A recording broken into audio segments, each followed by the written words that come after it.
Hey guys, David Pingree out here at Glen Helen Raceway today for Racer X. Today we're getting our introduction to the 2017.5 KTM Factory Edition bikes. And these are always a lot of fun to ride because it's like getting a new bike halfway through the season, you know, a new model year. So what you get with these two bikes this year, the major change is to the fork. And it's the AER fork that they came out with last year that's, as far as air forks go, really probably the gold standard. Really works well. This year it's got a different piston, a different seal in it that kind of reduces that some of the friction, gives you a little bit more a softer feel initially. So we're excited to get on that today and get a feel for that. It's the same change made to both bikes.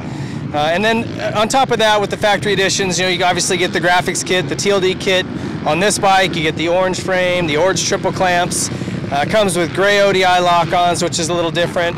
And you get the factory kit, the Red Bull kit on the 450, the disc guard. It comes with DID rims on this bike and silver spokes. So some of those subtle changes, but still all the features like the traction control and things like that that you would have. Those are all the same again this year on this model.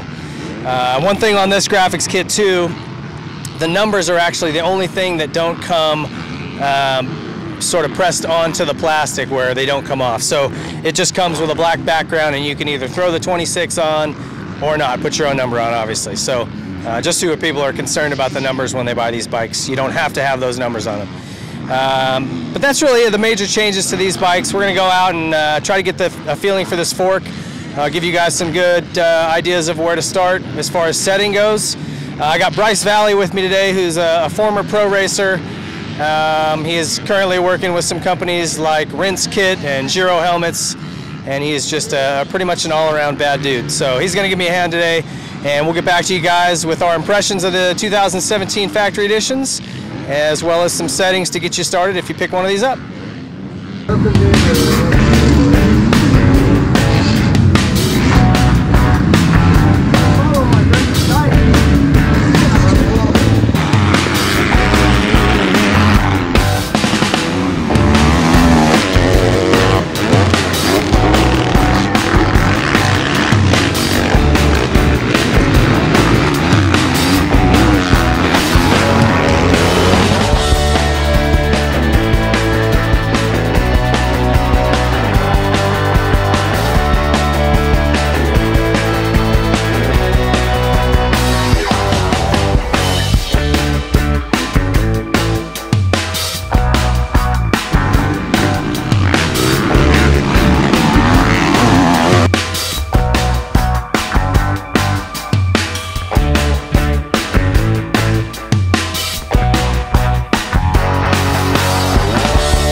We got some time on the 250 and 450 factory editions, and very similar to last year's bike.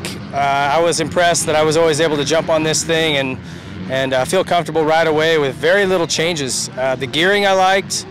The air pressure I ran standard, what they recommended, which is 10.6 bar or 154 PSI. We didn't touch that. For me, that's a pretty good number to start with.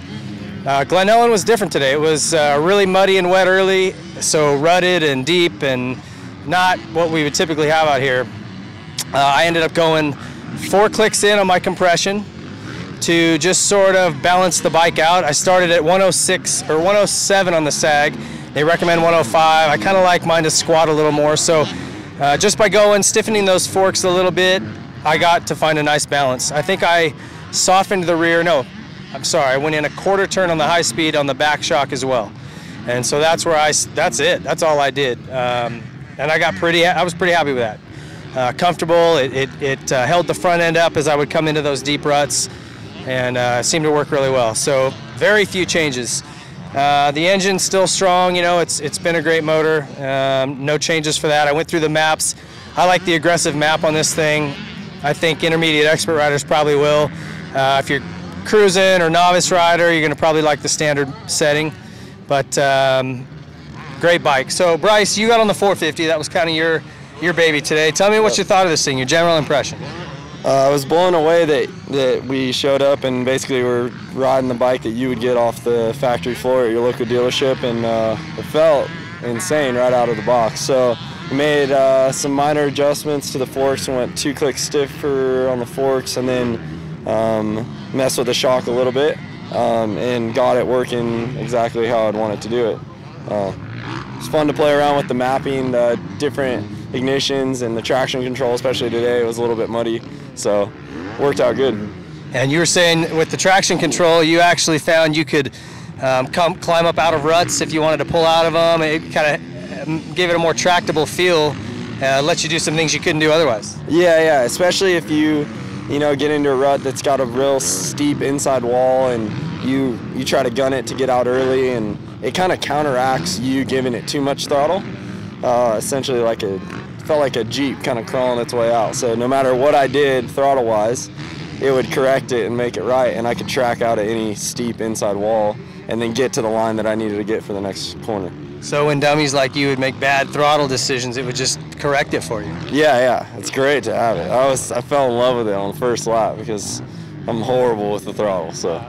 Oh, you still ride really well, and we're stoked to have you out. I think you went a little bit softer on the shock. Is that what you did? A quarter turn on the high speed, and that was it? Slowed the rebound down a touch? Yeah, I slowed the rebound down a touch and got it to sit down into some of these braking bumps. It's pretty G'd out on a lot of the bumps today because how soft the dirt was. But yeah, I got it to where it never was kicking to the sides. It just tracked its way through everything, and I ran the aggressive map as well, the number 2, and then I had traction control on most of the day. It was fun. Cool. And anything else that caught your attention about the bike, brakes, or just the way it felt? Anything about that stood out for you? It's fast. It's very, very fast. It catches you off guard how much power these things have nowadays. So it's been a while since I've been on one, so I got scared myself a couple times, but never got to the point where I felt like I was out of control. So even though it is fast and it is very aggressive bike, it was tracking its way and keeping me upright, which is good. Awesome. Well, and the bikes are different in that one way. The Akrapovic exhaust slip-on muffler comes on the 450, and you get the FMF slip-on the 250. It is the stock headers, but those are actually really quite good. In fact, I've talked to several exhaust manufacturers that say they have a hard time building a better header than what comes standard on these. So kudos to the KTM guys. Overall, great bikes. The look of them is amazing. I mean, like we both said, their motto is ready to race, and that's never been more true than with the 2017.5 Factory Editions.